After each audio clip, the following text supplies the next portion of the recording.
جی سب سے پہلے تو میں حسن صاحب آپ کا مشکور ہوں انتہائی کہ آپ نے پھر آج کی بات میں گفتگو کرنے کا موقع دیا ہے، اور آج کا موضوع ایک خوبصورت موضوع جس کا آپ نے انتخاب کیا، عشق اور دانائی۔ عشق اور دانائی پر گفتگو کرنے سے پہلے عشق اور دانائی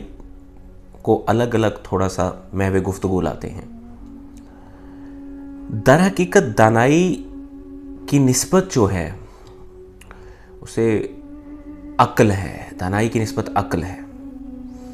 اور عقل پرورش پا رہی ہوتی ہے، اس کی پرورش ہو رہی ہوتی ہے انسانی دماغ میں۔ انسانی دماغ جو ایک انسان کی ذات میں موجود ہے، جو کہ نور سے تخلیق کیا گیا ہے، عقل کو وہ پرورش پا رہی ہے انسانی دماغ میں، جبکہ عشق در حقیقت روحانی کیفیت ہے جو کہ انسانی دل میں بصورت خواہش پرورش پاتا ہے۔ اب یہ دانائی اور عشق دونوں الگ الگ جگہ پرورش پا رہے ہیں، ایک ہی جسم کے اندر، ایک ہی ذات کے اندر۔ مطلب ایک انسانی جسم میں دو مختلف چیزیں، دو مختلف جنہیں آپ کہہ سکتے ہیں کہ اوصاف کہہ سکتے ہیں یا مختلف کیفیات کہہ سکتے ہیں، پرورش پا رہی ہیں، جس میں دانائی ایک الگ منظر انسان کے لیے پیدا کرتی ہے یا ایک الگ منظر کا سبب بنتی ہے، ایک الگ کیفیت کا سبب بنتی ہے، جبکہ عشق اسی وقت بیک وقت انسانی جسم میں پرورش پا رہا ہے۔ لیکن عشق کی جو منبع ہے، جو پھوٹنا ہے، جو اس کی عشق در حقیقت جیسا کہ میں نے پہلے کہا کہ وہ خواہش ہے، اور اس کا پھوٹنا دل اس کی مرکز ہے، یا دل ایک عضو ہے جہاں سے آپ کی خواہش جنم لے رہی ہوتی ہے، اور عشق روحانی کیفیت ہے جو کہ بصورت خواہش آپ کے دل میں پرورش پاتی ہے۔ اب یہاں پر ایک انتہائی اہم بات یہ ہے کہ ہم نے یہ دیکھا ہے کہ جب بھی اس موضوع پر بات کی گئی ہے، عشق اور دانائی پر، تو ہمیشہ جب ان کا موازنہ کیا گیا ہے تو تنقیدی جو ہے نا وہ جائزہ لیا جاتا ہے، تنقیدی تقابلی طور پر جائزہ کیا جاتا ہے، جبکہ ہمیشہ اس کو تعمیراتی تقابلی جائزے کے طور پر لینا چاہیے، جو میرا ایک پرسنل بلیو ہے، اور ہو سکتا ہے کہ آپ بھی میری بات سے متفق ہوں۔ جیسا کہ اقبال نے بڑی خوبصورت بات کی تھی، حضرت اقبال نے، کہ ارتباط حرف و معنی، اختلاط جان و تن۔ ارتباط حرف و معنی، اختلاط جان و تر، جس طرح اخگر قبا پوش اپنی خاکستر سے ہے۔ تو محترم ناظرین، یہاں پر جتنا بھی سینیریو موجود ہے، جتنی بھی چیزیں موجود ہیں، اس میں میں یہ کہنا چاہوں گا کہ اگر ہم کسی بھی موضوع کے حوالے سے، کسی بھی ایک صنف کے حوالے سے گفتگو کر رہے ہیں، تو ہمیشہ دیکھا یہ جاتا ہے کہ ہم اس کو تنقیدی تقابلی جائزے کے طور پر گفتگو کرنا اس پر پسند کرتے ہیں، جبکہ آج عشق اور دانائی پر جو گفتگو میں کرنے جا رہا ہوں وہ تعمیراتی تقابلے جائزے کے طور پر ہے۔ اب جیسا کہ میں نے کہا کہ جی عقل، انسانی عقل میں دانائی کی نسبت عقل سے ہے، اور عقل ہی پرورش پا رہی ہوتی ہے انسانی دماغ میں۔ اب عقل حواس خمسہ پر منحصر ہے۔ جیسا کہ میں اگر کہوں کہ جی کسی ایک کیفیت پر، کسی ایک ذات پر، کسی ایک منظر پر آپ یقین کر لیجئے، لیکن عقل کیونکہ حواس خمسہ پر منحصر ہے، تو عقل ہمیشہ کہے گی جی یقین کے لیے تجربہ، مشاہدہ، اور مشاہدے کے بعد تصدیق کے مراحل سے گزرنا واجب ہے۔ یہ عقل کے مدارج ہیں۔ عقل ہمیشہ یقین کرنے سے پہلے اس تجربے پر، اس ذات پر، اس شخصیت پر، اس منظر پر، اس کیفیت پر یقین کرنے سے پہلے تجربہ، مشاہدہ اور تصدیق کے مراحل سے گزرتی ہے، جبکہ عقل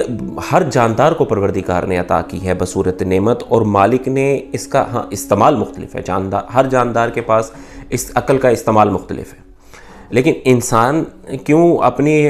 اس میں سبقت لے جاتا ہے اس معاملے میں کہ عقل کو اگر وہ استعمال کرتا ہے در حقیقت، اور عقل کو استعمال کرتے ہوئے تجربے اور مشاہدے کو منظر میں رکھتے ہوئے، اور ساتھ میں تجربے اور مشاہدے کو رکھتے ہوئے اور تصدیق کے مراحل سے گزرتا ہے، تو وہ در حقیقت اس مشاہدے میں سے گزرتے ہوئے یقین کی منزل کی طرف چلتا ہے۔ تو اس لیے انسان کو اس میں ایک جسے آپ کہہ سکتے ہیں کہ برتری حاصل ہے بس۔ اب یہاں پر ایک بڑی عجیب و غریب بات ہے جو مطلب اگر سوچا جائے تو بڑی عجیب لگتی ہے اور بڑی عجیب اس کا منظر پیش ہوتا ہے کہ جب عقل کے مظاہر سے آپ گزرتے ہیں تو اس پہ ایک کیفیت آتی ہے جس میں آپ کو عقل سے بالا تر ہو کے عشق پر اپنے اس عقیدے کی، اس نظریے کی، اس عمل کی بنیاد جو رکھی ہوتی ہے اپنے عقل پر، اس کو عشق کے سپرد کرنا پڑتا ہے، اس نظریے کو، اس عقیدے کو، اس یقین کو۔ کیوں؟ اب میرا ایک بڑا اہم سوال ہے اپنے ناظرین سے، سننے والے ناظرین سے، کیا آپ نے کبھی پروردگار کو دیکھا؟ جیسا کہ بڑی خوبصورت بات حضرت اقبال نے کی تھی کہ خوگرے پیکرے محسوس تھی انسان کی نظر،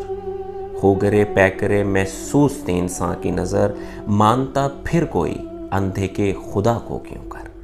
اب عقل نے تو مشاہدہ کر لیا، مشاہدات میں دیکھ لیا کہ مختلف اشیاء موجود ہیں، مختلف اشیاء کو پیدا کرنے والا موجود ہے۔ اب عقل کہتی ہے کہ نظر،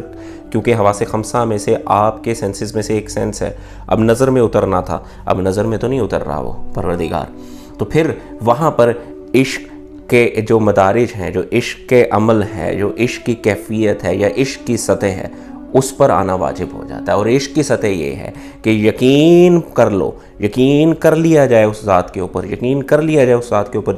جس کے آپ نے مختلف نشانیاں دیکھتے ہوئے اور مشاہدات کرتے ہوئے یقین لاتے، تو پھر آپ یقین لاتے ہیں کہ پروردگار موجود ہے، خداوند موجود ہے، حالانکہ آپ نے دیکھا نہیں ہے، آپ کی نظر میں نہیں اترا، آپ کے کانوں میں آواز نہیں سنائی دی، آپ کی عقل میں تو سما ہی نہیں سکتے،